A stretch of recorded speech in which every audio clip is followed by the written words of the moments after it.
everyone. Welcome to episode 37 of Takeaways. My name is Patrick Searcy. I'm the Director of Marketing for ALN Apartment Data, and I'm joined by the actual star of the show here, Jordan Brooks, who's our Senior Market Analyst. Jordan, how are you? I'm great, Patrick. How about you? I'm doing very well. Thanks so much for asking. We're talking about the article from the August 2023 newsletter, and the article is called "The Bottom for Occupancy Not Yet in Sight." If you jump down to the takeaway section here, you mentioned that you mentioned not having the space to discuss some observations in the data in occupancy change across properties of different sizes. So, what did you see there? Well, I think, one interesting note there, if you kind of partition national properties by unit count, kind of the subset with the highest level of new supply and net absorption was the properties with between 250 and 299 units. So, they're dealing with quite a bit of new supply. They've also had relatively robust demand this year, but again, that's relative because we've really seen net absorption be low basically across the board all year. And so, the issue there really has been that even though they've had pretty good absorption numbers relative to other groups of properties by unit size, it really hasn't been enough to offset that new supply.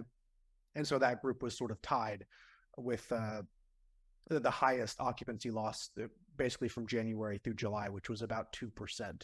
And then the other group that tied and kind of struggled the most was those smallest properties that we include in our market stats. So the 50 to 99 unit properties. There actually was a decent amount of new supply as well, which surprised me a little bit. But more the story there was an absorption problem. So that was the only group of properties when you break it out by unit count where net absorption has been negative so far this year. And so again, in that group, they've also seen a decline in occupancy of about 2%, and that was a lot to do with that negative net absorption. Let's talk about market level data. What jumped out to you in that?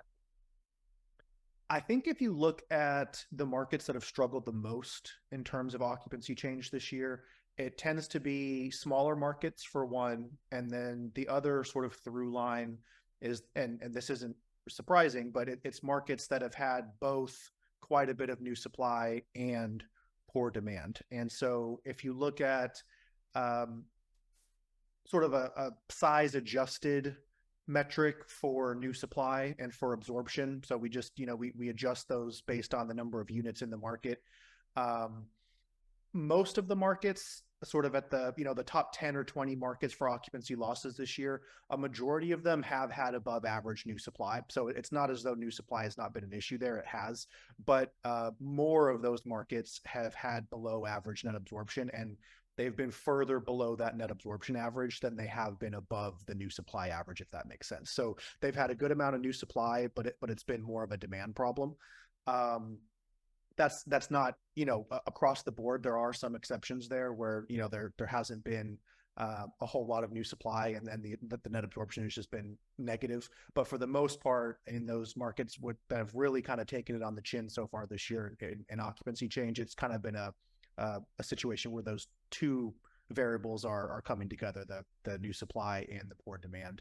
And then on the other end of the spectrum, if you look at markets that have done reasonably well this year on the occupancy front, again, as you would expect, given what's going on with those hardest hit markets, it tends to be areas where we've seen a relative lack of new supply paired with demand that's been pretty good compared to what we've seen around the country. So really the only market in the top 20, if you just look at occupancy change by market, the only market in the top 20 for occupancy growth or positive occupancy performance has been Pensacola, that has above average new supply.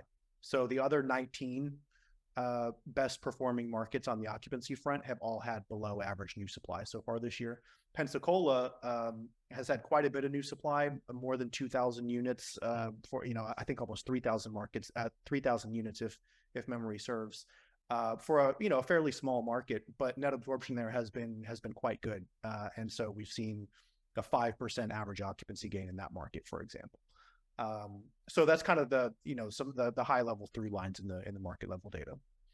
Well, it is mid-August in Texas, We just had a cold front come through that put us down to, I think, 99 degrees, maybe Yeah, get your 100. coats, get your coats.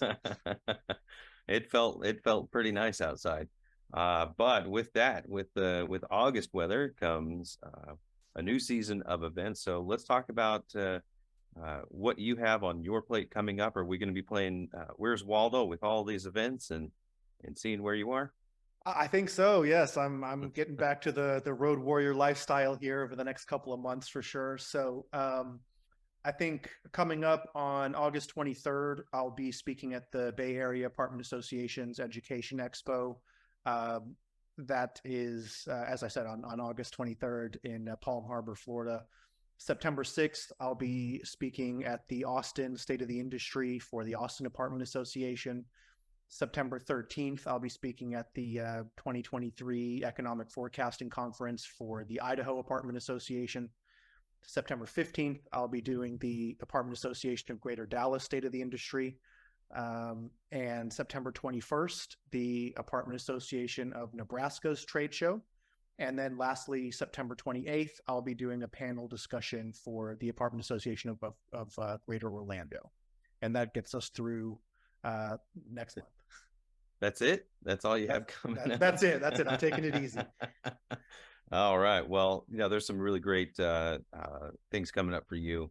As a company, we're doing some more trade shows and other events are coming up, business exchanges.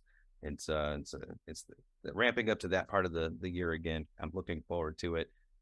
Looking forward to seeing you back in Dallas, and I'm sure we'll probably get together at that point. Jordan, thank you so much for your time today and for talking with us and giving us more insight into your article. I look forward to seeing you soon and talking with you next month for takeaways. Sounds great. See you soon, Patrick.